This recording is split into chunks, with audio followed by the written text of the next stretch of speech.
There are 5 wealth killers that you need to avoid at all costs in this day and age, and I'm confident that if you're able to remember these throughout your life, that you'll not only potentially save thousands of dollars, but you might even save tens of thousands or even hundreds of thousands of dollars. Let's get started with one that's a really hard truth that I've never even spoken about on this channel before, and that is divorce. The statistics around married people getting divorced are pretty jarring, so let me just read a couple of them to you because these are the ones that stood out the most to me. Number 1, the US has the 6th highest divorce rate in the world, with 40 to 50% of married couples actually initiating divorce. Number 2, the second and third marriages have a higher divorce rate of 60% and 73% respectively. That means if you get divorced the first time around, that means the next time around you actually have a higher chance of divorce for your second and third marriages. So what does that tell me? It tells me that you better be really sure of who you're marrying the first time around, because if you do end up getting divorced one time, this could be a bad vicious cycle. Each divorce costs an enormous amount of money, that's generally understood, but there are a lot of hidden costs as well that we're going to talk about shortly. Now, the most surprising fact of all is that even with all of these divorces and these statistics, that only 15% of married couples actually agree to sign a prenuptial agreement. The top reasons for divorce include lack of commitment, infidelity, too much conflict and arguing, getting married too young, as well as financial problems. Now, it's easier said than done to try to find a partner that doesn't have a lot of these traits, because a lot of the times, a lot of these problems don't actually get found out until later on in the marriage. As far as why divorce is such a wealth killer, studies have shown that a divorce on average can cost around $20,000, and that's not including child payments, alimony payments, or legal fees. Realistically, I think it's a lot more than that, especially if one partner has a lot more in assets than the other. They could lose 50% of their assets to the other partner, and then that just kills your wealth building altogether. When you get a divorce, there are a bunch of hidden costs as well, according to this article from Brian O'Connell. So for example, if you want to split the home that you were sharing with your spouse,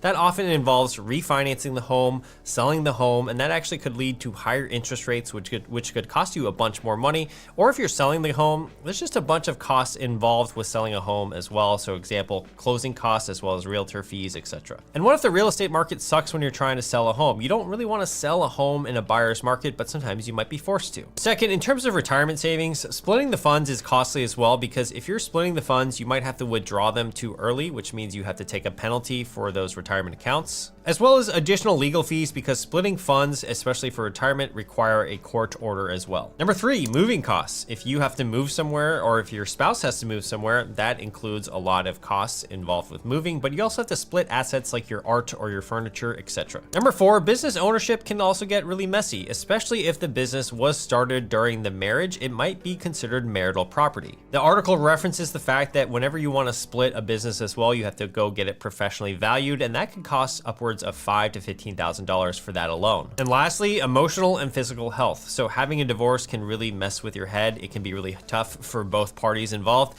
and that might involve you getting therapy, getting different types of medication, or types of counseling. Let's not forget the fact that it might be harder to earn money when you are in a poor mental state as well. Now, obviously, a lot of these costs can be avoided if you had a prenuptial agreement in place, but as we reported earlier, only about 15% of married couples actually opt for that. There are a lot of benefits of having a prenup that many people don't talk about, but it's not the most romantic thing to say to your partner, hey, listen, in case this doesn't work out, here's a document that you need to sign in the event that you turn out not to be the one that I'm going to care for in sickness and in health till death do we part. While they're not the most romantic, they can definitely save your wealth, because prenups can protect each spouse's assets from being subject to division during a divorce. Number 2, it can protect you against the other partner's debts if there are any. And number 3, I think they offer a lot of peace of mind and financial security for both partners in how the different types of assets and liabilities will be handled in the case of a divorce. So basically, who you marry is a really, really important decision of your life. They could either bring you up, you could chase your wildest dreams together, and even grow your wealth together. Or it could go the other way. So really make sure you choose wisely. I, of course, am not married, but my dad has been divorced 3 separate times, and each time he got divorced, he did say it set him back quite a bit in terms of wealth building. And I got a front row seat to 2 of those 3 divorces, number 2 and number 3, which was my mother and the next wife, but I was not alive for the first one. All right, the second wealth killer on our list is a cameo from the most viewed video on my channel, and that is a car. A car is a silent wealth killer because society often attributes status and prestige to having a nice car. The average cost to own and operate a car according to AAA in 2023 was $12,182 per year,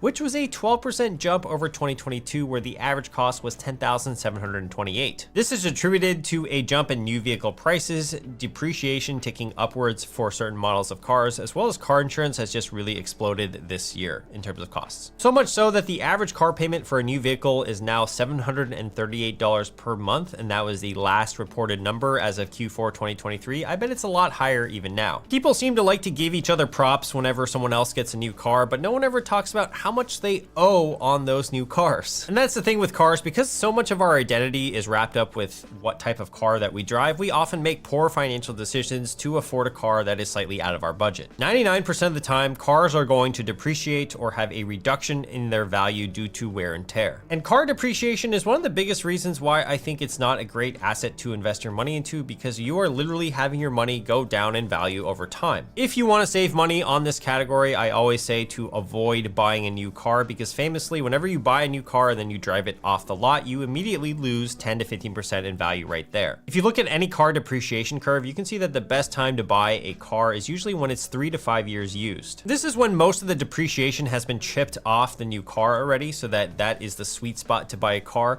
And oftentimes a 3 to 5 year used car is not going to be a problematic car in terms of repairs and maintenance as well. I think it makes sense to buy a car that usually has around 30,000 miles or is 3 to 4 years used, because it still basically drives like new, especially if the model didn't change that much. Another way to get ahead of your finances is to sign up for my free newsletter called Hump Days. It's a business and finance newsletter that comes out twice per week. And if you like the videos that we make on this channel, you'll really like that. So make sure you sign up with the link down below. Wealth killer number 3, staying on the sidelines when it comes to investing. When people are thinking about investing, but the market is close to all-time highs, they generally say, oh man, I'm gonna wait a little bit until it cools off. Or another common theme that I see is that if the market is in bear market territory, people will exit their positions and wait for another time to re-enter. But waiting around is one of the most guaranteed ways of not getting wealthy in your lifetime. According to Fidelity, here's the hypothetical growth of $10,000 invested in the S&P index from 1980 to the end of 2022. You can see here that if you just stay invested all the days, your balance would be well over $1.08 million. If you miss just the best 5 days in the market in that time period, your gains would be 38% less. That's a huge impact for just not being invested. And the chart/table actually gets a lot worse. Missing the best 10 days in the market loses you 55% of your hypothetical gains. Missing 30 days of the best days loses you 83%, and missing 50 of the best days in that time period loses you 93% of all the hypothetical gains that you could have had if you just stayed in the market. Obviously, not being invested at all is probably going to cost you the most amount of money, and that's the cardinal sin of this channel, so make sure you do not do that. But the impact of being invested on the best days cannot be underestimated. You really need to have those best days in your portfolio to compound your wealth even more. So unless you're retiring soon and you need to preserve that short-term wealth, it's better to just stay invested in the market and not try to time it at all. Market volatility is going to happen no matter what, and when in doubt, you want to zoom out. So this graph shows that despite market pullbacks, stocks usually go up over the long term. You can even see that during horrible black swan events like Black Monday in 1987, September 11th, and the pandemic, all of these and more, that the market tends to go upwards and to the right. I think so many people just often stay in cash because they are afraid to lose their money, and that's a completely rational approach to have. But the idea is that if you're just staying in cash and not getting any return on it at all, then inflation is eroding your money because your purchasing power is going down because of it. At the very minimum, keep your cash in a high yield savings account. At least that way you're getting at least a 4 to 5% return on your money. I will leave some links down below for my favorite ones. But when interest rates are low, you're not probably going to get those returns in high yield savings anymore. So that's when you need to turn to the stock market, which historically averages around 8 to 10% per year. Now, speaking of inflation itself, number 4 on our list of wealth killers is not accounting enough for inflation. We know that because of the recent inflationary period that we've been in, the price of goods have gone way up over the past few few years. In June of 2022, the year-over-year change of all the prices of goods was close to 9% year over year, and now it's about settled in the 3 to 3.5% range every time we get a new inflation report. Because of this, we're seeing the immediate impact of inflation in the prices that we see every day from just some 4 years ago. It wasn't that long ago that I could get a Chipotle bowl for, let's say, $10 and then my whole week's worth of groceries for under $100. But these days, the norm now seems to be $15 for a Chipotle bowl and $150 for groceries. I'm sure some of you guys pay way more than that for groceries as well, but for me, that's what I visually see in my day-to-day life. Chipotle now costs 50% more, and my groceries seem to cost more for a lot less as well. The effects of inflation are definitely being felt, and the sad part is that usually prices go up, but they never really come down. I asked my dad about the periods of high inflation back in the 70s and 80s when the percent change of inflation year over year was 10 to 15%.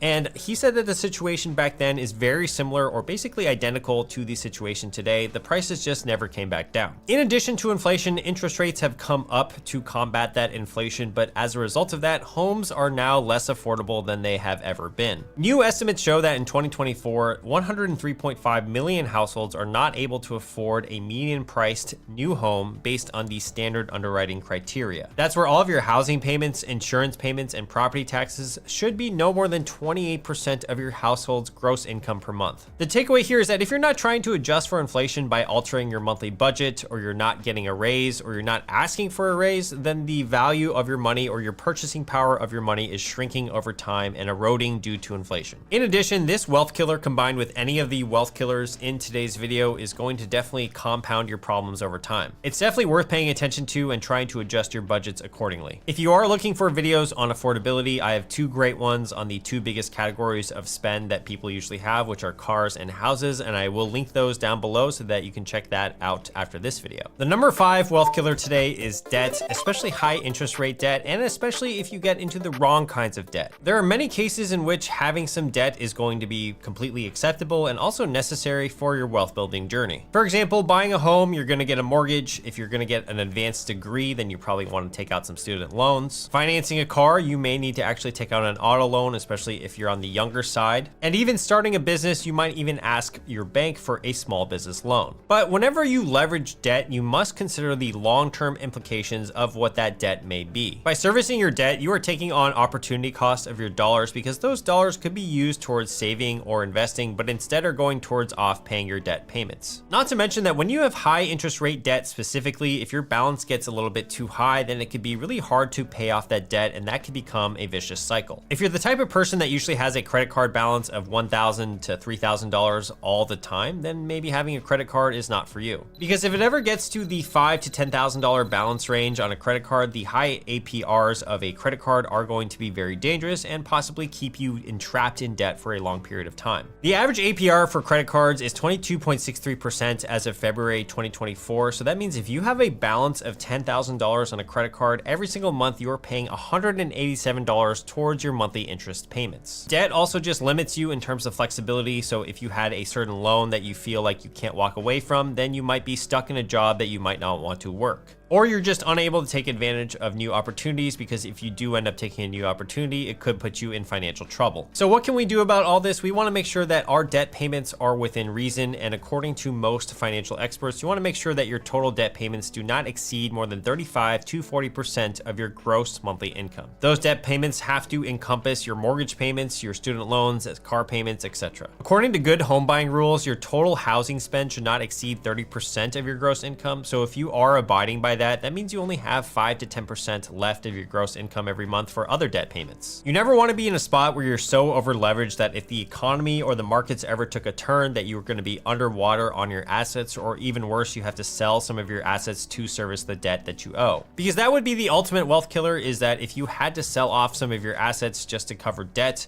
and that is going to kill your wealth, because usually when you get an asset, you just want to grow it over time and not have to sell it prematurely. All right, guys, which one of these do you resonate with the most? Let me know in the comments. Make sure to subscribe to my free newsletter Hump Days. We come out